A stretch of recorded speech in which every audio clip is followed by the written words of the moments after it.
Euzu billahi mineşşeytanirracim. Bismillahirrahmanirrahim. Elhamdülillah ve salatu ve selamu ala Resulillah. Değerli arkadaşlar, Muhammed Ali Es-Sabuni'nin Et-Tefsirul Vadihul Müyesser adlı eserinden 23. cüz'ün 10. dersini yapmak üzere birlikteyiz. Yasin suresini işliyorduk. 38. ayetin başına gelmiştik. Değerli dostlar, eğer bu ve benzeri derslerimizi beğeniyorsanız, faydalı görüyorsanız sizden önemli ricam bizim YouTube kanalımıza ciddi olarak manevi destek verin. Sahip çıkın, efendim paylaşın, tavsiye edin. Böylece milyonlarca insanımıza bu faydalı bilgilerin ulaşmasına vesile olalım, sevabına ortak olalım. Konu neydi? Efendim öldükten sonra dirilişi ispat için hem Allah'ın varlığını, birliğini, kudretini, hikmetini ve öldükten sonra dirilişin örneklerini sıralıyordu. Birer ders ve ibret göstergesi olarak. Yerin efendim kupkuru yerin diriltilmesinden, efendim gece ve gündüzün peş peşe gelmesinden vesaire bahsediyordu. Şimdi geldi ve şemsu tecri li mustakarrin leha zalike takdirul azizil alim. Güneş de tecri akar, yüzer, yani akar, hızla koşar li mustakarrin leha, kendisi için belirlenmiş bir karargaha kadar. Yani karar kılacağı, duracağı bir noktaya kadar, bir noktaya doğru efendim güneş de nefes nefese, soluk soluğa koşar, akar ve yüzer. Şu uçsuz bucaksız feza okyanusunda. Zalike takdirul azizil alim. İşte bu büyük iş, bu büyük sanat, efendim aziz, yani her şeye galip, sözü her şeye geçen ve her şeyi bilen bir zatın takdiridir. Yani ölçmesi ve biçmesiyle, ölçmesi, biçmesi, planlaması ve kararlaştırmasıyla gerçekleştirmektedir. Güneşin efendim belli bir noktaya doğru efendim duracağı, vazifesinin sona ereceği bir zamana, noktaya doğru böyle hızla koşması durmadan. وَالْقَمَرَ قَدَّرْنَاهُ مَنَازِلَ حَتَّى عَادَ كَالْعُرْجُونِ الْقَدِيمِ وَالْقَمَرَ, ayı da, ay yani gökteki ayı da kaddernahu menazile, onu menziller halinde takdir ettik. Yani menziller halinde efendim burçlar, hani ayın uğradığı e, yani hizalar, burçlar, hizaları burçlar belirliyor. O burçların efendim hizasına gelince o bir menzil oluyor. Yani böyle konak konak. Ve kamera kaddernahu, biz ayı da takdir etmişiz, belirlemişiz, planlamışız. Menazile, menziller halinde, konaklar halinde.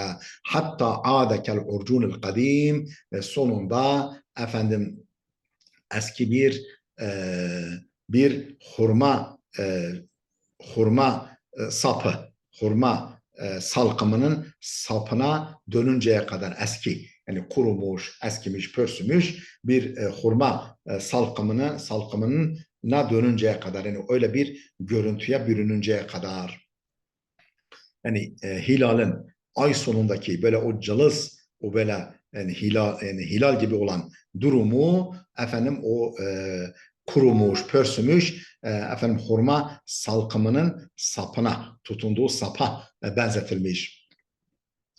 La şemsu yenbaghi leha en tudrikel kamera ve lel leylu sabiqun nehari ve kullun fi felekin yesbahun. La şemsu yenbaghi leha en tudrikel kamera, efendim güneşe, aya ulaşması yaraşmaz, uygun olmaz. Yani ne güneş aya ulaşır, efendim onun yörüngesine girer, onun menziline girer, efendim onunla buluşur.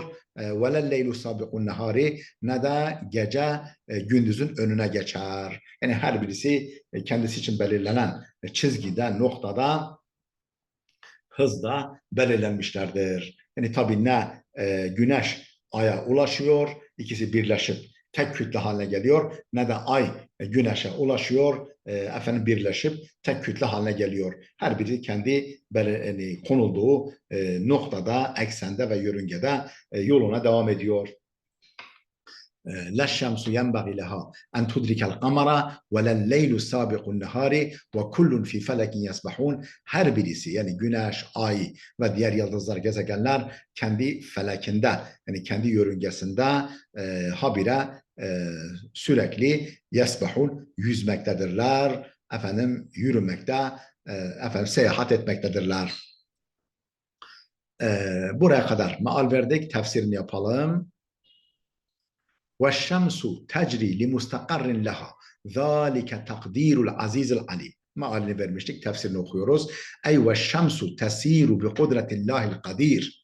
Güneş, o her şeye kadir olan Allah'ın kudretiyle yürümektedir. Seyru seyahat etmektedir. وَالشَّمْسُ تَس۪يرُ, güneş seyru seyahat, seyru seferde bulunmaktadır, yürümektedir. Bi kudretillahil kadir, kadir olan, her şey gücü yatan Allah'ın kudretiyle. Ve tesbahu fi hadal fadail vasi', şu engin, şu uçsuz bucaksız fezada, boşlukta yüzmektedir. İla vaktin haddedehu Allahu leha, Allah'ın kendisi için belirlediği bir vakte kadar, Allah'ın kendisi için tahdid ettiği, belirlediği bir vakte kadar. Nedir o vakit? Huve yevmul kıyameti, o da kıyamet günüdür. Haythu yantamisu nuruha, o kıyamet günü geldiğinde güneşin nuru kararır, güneşin nuru giderilir, kararır ve teskunu hareketuha, hareketi biter, hareketi sükunete erer, biter ve tukevveru ve yentehi hadal alemu. Defteri dürülür ve tukevveru, defteri dürülür ve yentehi hadal alemu, ve bu alem sona erer, bu dünya hayatı sona erer. Ve zâlike alâmetu harâbid dünya, işte bu dünyanın harabiyetinin alametidir. Dünyanın artık harap olduğunun alameti, göstergesidir bu. ذَٰلِكَ تَقْد۪يرُ الْعَز۪يزِ الْعَل۪يمِ. İşte güneşin belli bir karar noktasına kadar böyle sürekli yoluna devam etmesi, seyru seyahat etmesi, aziz ve alim, her şeye hükmü geçen, her şeye sözü geçen, emri geri çevrilemeyen ve her şeyi bilen zatın, Allah'ın takdiridir. Yani ölçmesi biçmesiyledir. Ey zâlike seyru vel cereyanu bi intizamin ve bi hisabin ratibin dakik. Yani bu seyru seyahat, bu seyru sefer, bu cereyan, bu akış, bu koşuş, bu koşma bir intizamlı bir şekilde, bu seyru seyahat ve bu cereyan, bu akış, bu yüzme ve bir hisabın ratibin dakik, düzenli, tertipli ve ince bir hesapla olan bu seyru seyahat, bu cereyan, bu akış, huve takdirul ilahil kahir, el alimi bi masalihal ibad. Kahir olan, yani her şeye, en küçüğünden en büyüğüne kadar bütün varlıklara boyun eğdiren, emrine musahhar eden, emrinde çalıştıran bir zatın takdiridir. Ölçmesi, planlaması, belirlemesiyledir. El alimi bi masalihal ibad, kulların faydasına olan, her şeyi çok iyi bilen, kahir, yani her şeye boyun eğdiren bir ilahın, bir mabudun takdiridir. Er-rahimi bihim, yani insanların, kulların, insan olsun, diğer hayvan olsun, bitki olsun, hepsinin faydasını, maslahatını bilen ve hepsine acıyan, merhamet eden o kahir olan ilahın takdiridir bu. وَالْقَمَرَ قَدَّرْنَاهُ مَنَازِلَ حَتَّى عَادَ كَالْعُرْجُونِ الْقَدِيمِ. Meal vermiştik, tefsirini okuyoruz. Ey وَآيَةٌ لَهُمُ الْقَمَرُ قَدَّرْنَا سَيْرَهَا فِي مَنَازِلَ. Yani onlar için yine bir göstergedir, bir ibret kaynağıdır, bir ders işaretidir.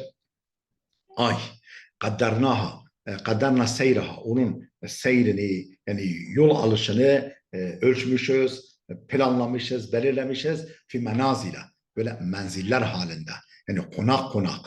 Her konakta farklı bir görüntüyle görünmesini biz takdir etmişiz ki o menziller nelerdir? Hiyel burucu, o da burçlardır. Yani burçlar her konakta, her konak bir burcun hizasıdır.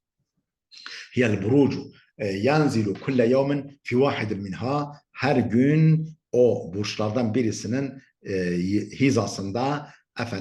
hizasında durur, hizasında yer alır. Yuledu hilala, yani hilal olarak doğar, ay, o dolunay hilal olarak doğar. Thumme yenmu leyleten ba'da leyleten, sonra peş peşe geceler halinde büyür. Yani geceler devam ettikçe o ay büyür. Yani hilal olarak başlar ve gece gece büyür. Hatta yektemile bedren sati'an fi muntasafı şehr. Nihayetinde ayın ortasında parlak bir dolunay şeklinde halinde kemale erer. Hatta yektemile kemale erene kadar bedren sati'an, parlak bir böyle gümüş tepsi halinde bir parlak dolunay olarak kemale erinceye kadar fi muntasaf-ı şehr, ayın ortasında, ayın 14'ü diyoruz ya. Thumme yebde'u fin nuhsan, sonra yavaş yavaş eksilmeye başlar. Yani o dolunay halinden sonra yavaş yavaş noksanlaşmaya, azalmaya, zayıflamaya başlar. Fe izâ kâne fi âhiri menazilihi, son menzillerine varınca ay dakka vasfarra ve tekavvesa, incelir, sararır ve bükülür. İncelir, sararır ve yay gibi kavis haline gelir. Hatta yusbiha kel urcuni, urcun tırnak içinde urcun haline dönüşünceye kadar. Urcun ne? Ve huve guslun nahlil yabisi. Kuru, yani hurmanın kuru dalı, hurmanın kuru sapıdır. Ve izâ yabisa inhana ve tekavvesa. Hurmanın o kuru sapı, kuru dalı kuruyunca inhana ve tekavvesa, eğilir ve yay gibi olur. İnhana eğilir, bükülür ve tekavvesa kavis, yani yay gibi olur. Ve ta'biru huna kel urcunul kadim. Buradaki kel urcunul kadim, yani eski pörsümüş urcun, yani o hurma sapı ifadesi bedi'un acibun, son derece orijinal ve son derece hayret ve hayranlık vericidir. Kel kamaru fi leyalihil ula hilalu. Nitekim ay ilk gecelerinde hilal şeklindedir. Ay ilk gecelerinde hilal şeklindedir. Ve fi leyalihil ahireti, son gecelerinde ise yine hilal şeklindedir. Velakinnehu fi bidayeti şehr.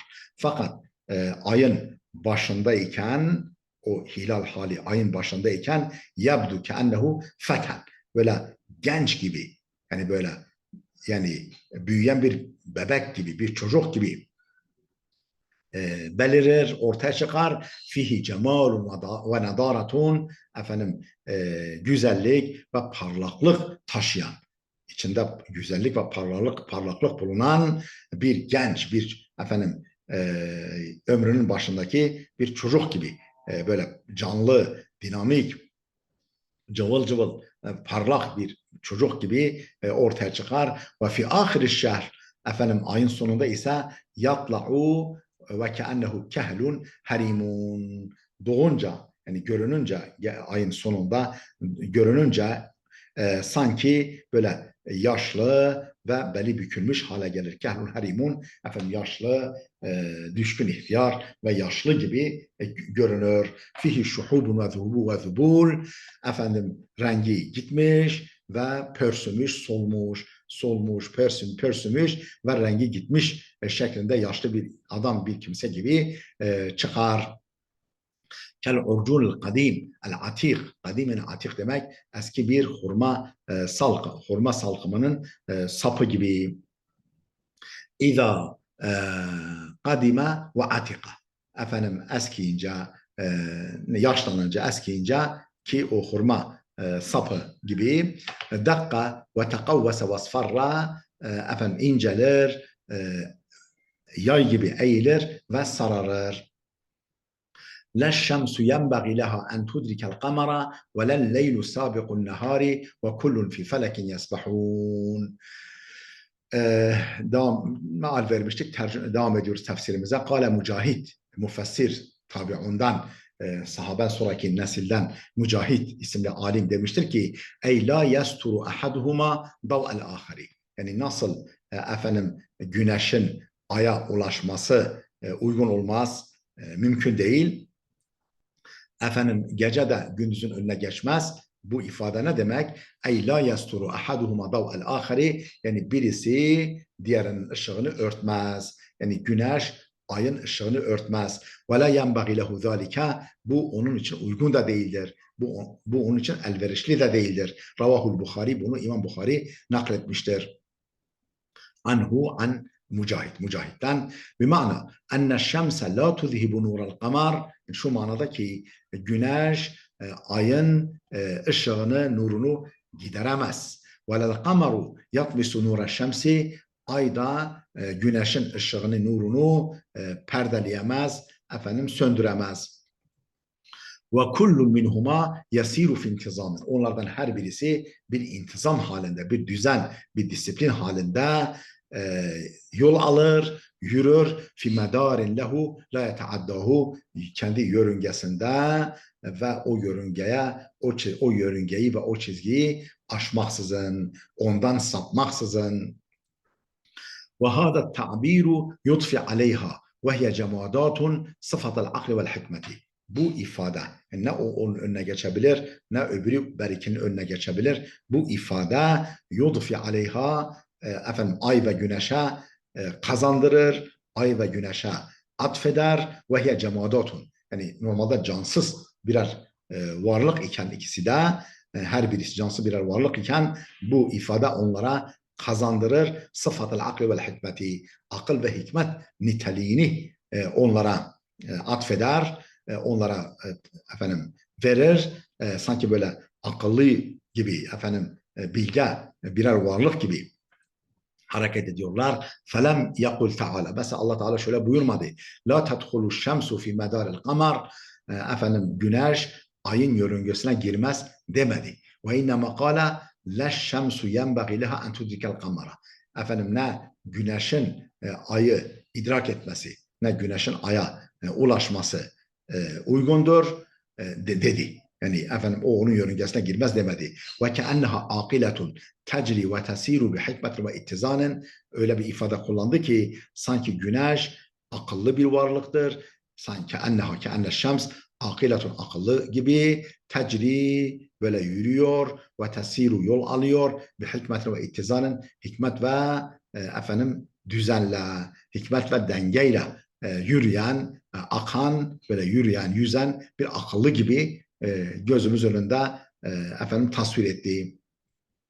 وَلِهَذَا خَتَمَ الْآيَةَ بِصِيغَةِ جَمْعِ الْاُقَلَاءِ. Bunun için ayeti noktaladı. Yani ayeti bitirdi. بِصِيغَةِ جَمْعِ الْاُقَلَاءِ. Akıllılar çoğulu. Yani akıllılar, Arapçada akıllılar için kullanılan çoğul kipiyle, çoğul kalıbıyla ayeti noktaladı. O da yesbahundur. Ve kullun felekin yesbahun. Bak tesbahu demedi. Yesbahun dedi. Ve hiye suratun bedi'atun. Bu çok orijinal bir tablodur.